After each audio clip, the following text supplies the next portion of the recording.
On the first day of the month, money lands in your account. That day, everything feels possible.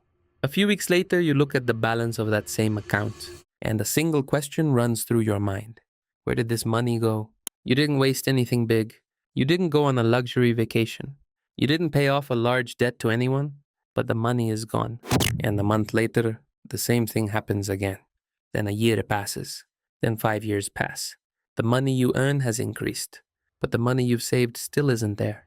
Today we're going to talk about why this happens, because this is not a coincidence. This is not a matter of lacking discipline either. This is a mechanism, and mechanisms stop once they're understood. Now sit back comfortably. Most people explain this cycle with a single reason. My income isn't enough, they say. This explanation sounds very logical, and often it's partly true, but on its own, this explanation can't account for something. Why are most people whose income doubled still in the same place? Why do most people who get promoted struggle again at the end of the month a year later? Why do most people who take a second job feel not more relaxed but more tired? If the problem were only income, none of this would happen. So there must be something else too. And that something is this. When income rises, life grows along with it. And it usually grows a little faster than income. No one does this on purpose. No one wakes up in the morning and says, I'll increase my spending today. This happens very quietly. It happens through small decisions. And each decision on its own looks perfectly reasonable. Now let's look at how these decisions appear. Let's say your income went up by some amount. For the first few days you feel relieved. Then you remember something you'd been putting off for a long time. Maybe you replace an old item in your home. There's nothing wrong with that. There really isn't. Then you switch your transport to a slightly more comfortable option. There's nothing wrong with that either. Then the number of meals you eat out increases a little. Then you move to a slightly better place to live. None of these are bad decisions, but they all share one common feature. They are all decisions that are hard to reverse. People raise their standard of living easily, but they lower it only with great difficulty. Once you get used to a comfort, it's no longer a luxury. It has become normal for you. And giving up something normal feels like a sacrifice. This is where the first gear of the vicious cycle turns. Your income rises, but the increased income does not set you free. The increased income gets tied to a new standard of living. And that standard comes with a price that has to be paid every month. And this price asks the same thing of you every month. It asks you to work more. So earning more makes you less free. This sentence sounds backwards, but in real life its truth is very clear. Now let's move to the second gear. The second gear is time. The biggest loss for someone in the vicious cycle is not money. Their biggest loss is time, because money can be earned again. But the years that pass do not come back. And the strongest part of saving is not its amount, it's its duration. A small saving grows if it waits for a long time. A large saving does little if it waits only briefly. So what you truly lose is every year you postpone. And the vicious cycle does exactly this. Every month it tells you to postpone to the next month. It didn't work this month, it says. Next month will be better, it says. I'll start with the next paycheck, it says. Let this debt end, then I'll save, it says. And when that debt ends, a new one takes its place. Because an emptied space wants to be filled. And this is the third gear. The third gear is the fear of emptiness. When you have some money saved up, you feel uneasy. You think that money should serve some purpose. And you usually spend it on something. But that money already has a job. Its job is to sit there. But learning this takes time. Now I want to tell you the story of a person. I won't give the name of the person in this story. Because this story is the story of far too many people. Picture a skilled worker at a factory. He is good at his job. His hands are suited to the work. In his early years, he earns little and gets by with difficulty. He barely makes it to the end of each month. In those years, he makes himself a promise. If my earnings rise, everything will get better, he says.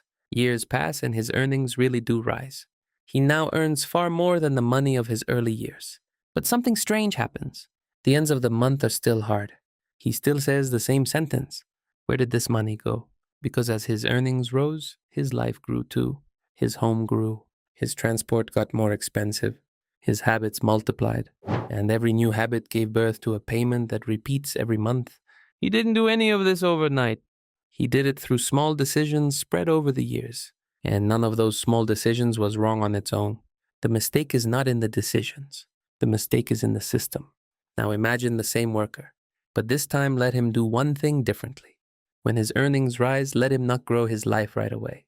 let him just wait a few months. During those few months, let him keep living with his old setup and let him set the increased part aside without touching it. What happens with such a simple difference? Let me tell you. At the end of those few months, that worker notices something.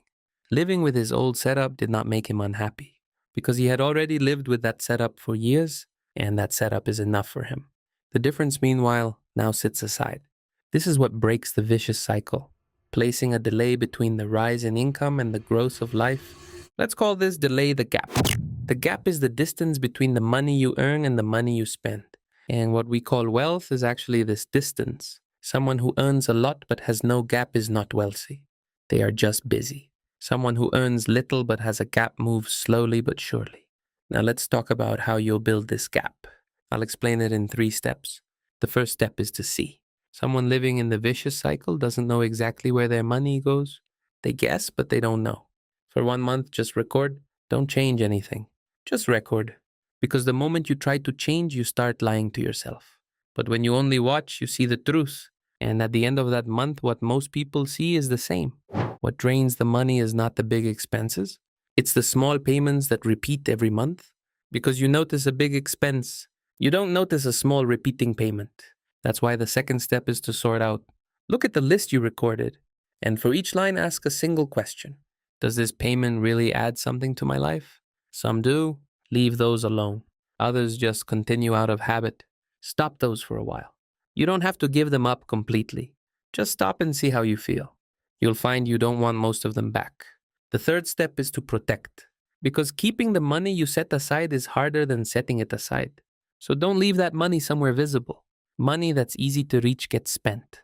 Money that's hard to reach accumulates. And if possible, don't do this setting aside by hand. Let it be automatic. Let it be separated the day the money reaches you. Because not spending money that sits in our hands takes willpower. But not spending money that never reaches our hands takes no willpower. A person should not trust their willpower. A person should trust their system. Now, I'll tell you the hardest part. When you apply these 3 steps, your life doesn't change right away. In the first month, you feel almost nothing. The second month is the same. In the third month, you notice a small thing. When the end of the month comes, you notice you're not as tense as before. This is a very small feeling, but it's a very important feeling because for the first time, a space to breathe has formed. In the 6th month, something else happens. An unexpected expense comes up, and you cover this expense without going into debt. That is the moment the cycle breaks. Because the exact place the vicious cycle binds you is right there. Every unexpected expense throws you 1 step back, and you never get ahead. But once you're not thrown back, you start moving forward. And at the end of a year, you see this. Your income hasn't changed much, but your situation has changed completely. Because what changed isn't the money you earn. What changed is the relationship you built with that money.